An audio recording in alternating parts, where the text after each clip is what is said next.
খালি নেড়ে তুলা তুলা খায় দাও দোকান থেকে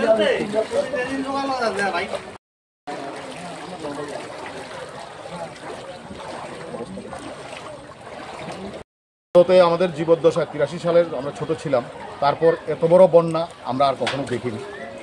উদয়পুর আজ এক ভয়াবহ বিপদের সম্মুখীন। আমরা এখন দাঁড়িয়ে আছি ছনবন পুর পরিষদের 1 নং ওয়ার্ডে। এখানে গতকালও আমাদের মাননীয় মন্ত্রী প্রণজিৎ সিং রায় উনি এসেছিলেন, এখানে আদিবাসীদের রিকোয়েস্ট করেছিলেন যেন নিরাপদ আশ্রয়ে চলে যান। এখানে খুবই খারাপ অবস্থা। আজ সকালে মাননীয় মন্ত্রী প্রণজিৎ সিং রায়ের নির্দেশে আমরা সবাই এখানে এসেছি। দলীয় কার্যকর্তারা প্রত্যেকে মাঠে নেমেছে বিপন্ন মানুষের পাশে। আমরা মানুষকে অনুরোধ করছি নিরাপদ আশ্রয়ে যাওয়ার জন্য। সেখানে আমাদের ব্যবস্থাপনা রাখা হয়েছে মানুষের জন্য নিরাপদ আশ্রয়ে, যাতে কোনোরকম অসুবিধা না হয় দেখার ব্যবস্থা করা হয়েছে। আমাদের কার্যকর্তারা এখান থেকে বাড়ি বাড়ি যারা বিপদে আটকে পড়েছেন প্রত্যেকে তুলে আনার ব্যবস্থা করছেন। স্থানীয় কার্যকর্তা সুমিত পোদ্দার, বিকাশ ঘোষ, হারাদন দে সহ প্রত্যেকে কাজ করছেন। এখানে কোন জায়গায় এখন এই ধরনের পরিস্থিতি?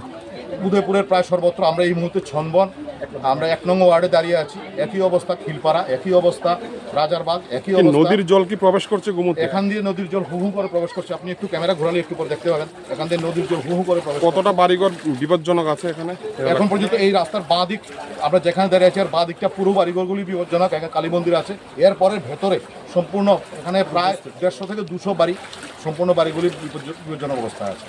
প্রশাসনিকভাবে সেখানে প্রশাসন সর্বতভাবে সহযোগিতা করছে। এনডিআরএফ টিম, এসডিআরএফ টিম, মহকুমা প্রশাসন, জেলা প্রশাসন প্রত্যেকে সাধ্যমতো চেষ্টা করছে। তবে এই বিপজ্জনক যে অবস্থা, ভয়াবহ অবস্থা, এই ভয়াবহ অবস্থা মানুষকে রক্ষা করাই আমাদের প্রাথমিক কর্তব্য।